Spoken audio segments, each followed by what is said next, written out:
This week is all about one particular phrase that I've heard a fair few times when speaking to business owners, and that is, my business is my pension. Now, the idea here is that business owners build up cash within the business to draw from in retirement, or they're relying on selling the business in the future for a chunk of cash that they can then live off for the rest of their life. Now, there's absolutely no denying that owning and growing a really successful business can set you up massively well financially for the rest of your life. But relying on building just business assets as your only strategy can actually be quite inefficient and actually pretty risky as well. So, this is week 5 of Big Decisions. My business is my pension, and whether that is the right strategy.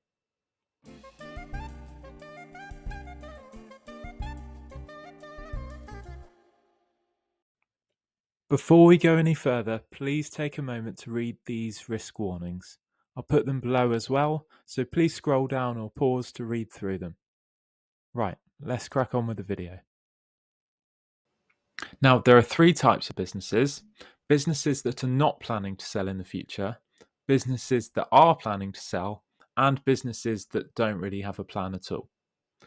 We're going to start by looking at that first group, so businesses where they're not planning to sell in the future. And this is the case for a lot of smaller businesses, particularly where it relies on the business owner being there to generate a lot of the revenue. So this might be things like consultancy businesses or recruitment, photography, videography, graphic design, therapy, things like that. Now, if you fit into this category of not having a sale value, then it's about being really strategic and getting the most out of the business while you can. So this might be what you do in terms of paying yourself. It might be what you do with the profit or the cash built up within the business over the years. If you're building cash up within the business, but there's no real business need for it to be there, there are some potential issues with this from a financial planning point of view. The first is something I talked about a lot in week 3 of Week Decisions, and that is the effect of inflation on cash over the long term, dramatically reducing the actual value of it over time. And this is even more the case with business cash because generally interest rates are lower than in personal savings accounts. And it's also about what you're missing out on by having this strategy of just building the cash up. And one of those is pension contributions. And the tax benefits of making pension contributions can be pretty amazing. I'm going to show you this using the example couple we've been looking at over the past few weeks, Alex and Eliza. Alex runs an IT consultancy business, which is a limited company. He pays himself £12,500 a year, and the business generates a profit of £50,000. Out of this, he pays himself £30,000 a year in dividends, he pays corporation tax, and the rest sits in cash as retained earnings, so £10,500 a year added to that cash each year. And I've got these increasing by inflation. If we look at their cash flow model, this is their forecasted money in versus money out over the years, with the black line being their spending each year and the colour bars being their different sources of income.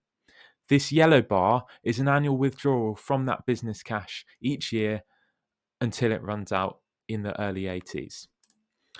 And this graph is their forecasted assets over time from their current age of 37 through retirement all the way up until age 100. And this light green bar here building up over the years is the business retained earnings, that cash.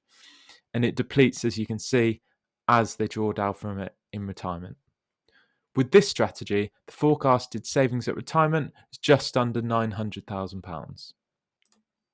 Right, let's look at a different strategy, still building up cash within the business each year, but also the business is now paying pension contributions into Alex's pension of £9,000 a year.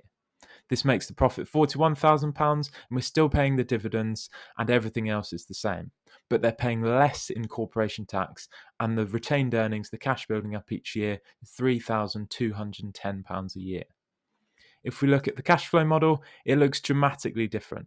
And the first thing to say here is that the peak is much higher and there's much more left at the end.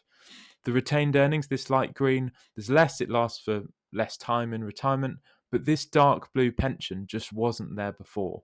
And this is that benefit of having both strategies in place. The forecasted savings at retirement figure is over £120,000 more than the previous strategy, just with that small change. And we're now at over £1,000,000 at retirement. Our example couple, Alex and Eliza, they want to retire as soon as they can.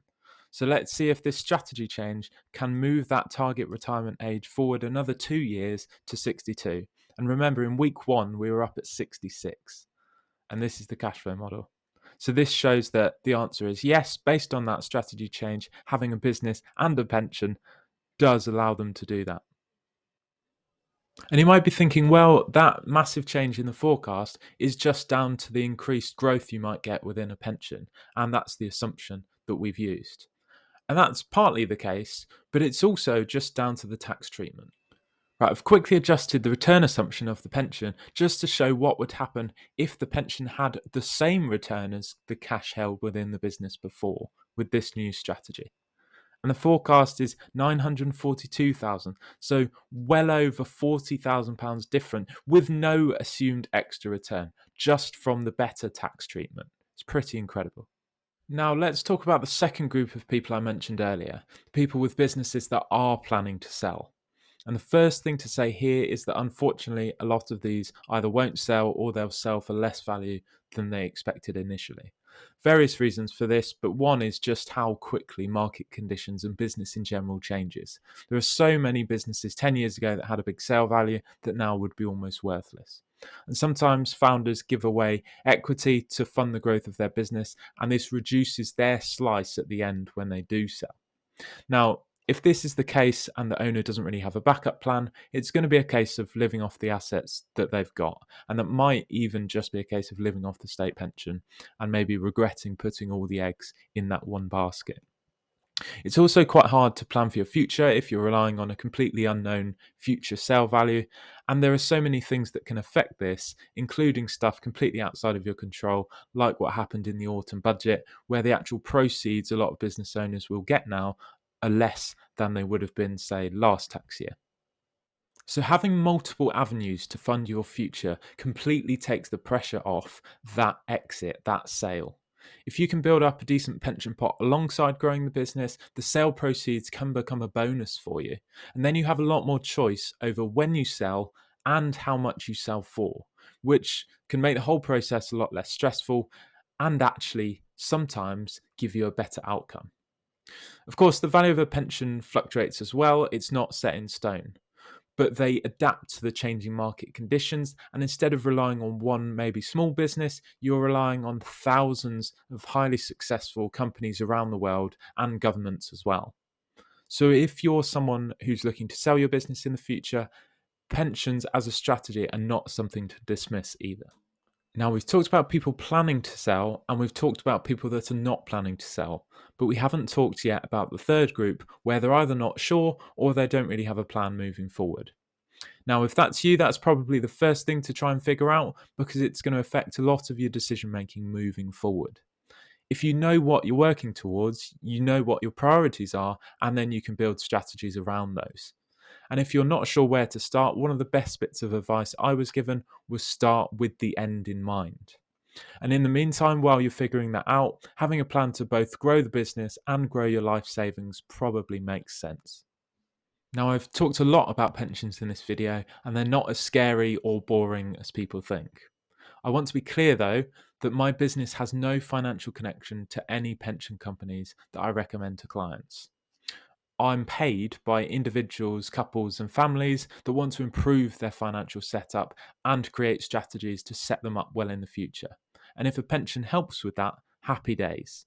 Now, we've established, I think, that having a business as your pension is not necessarily the best strategy. Having a business and a pension is the way to go. But the exact numbers on how you should do this completely depend on a number of factors. Ideally, you should have an open conversation with your accountant and your financial planner and go from there. And this is where real proactive advice from experts can make a proper difference. Thank you very much for watching this week's Big Decisions video. If you've got any questions, feel free to send me an email or click the link below to book a free initial call with me.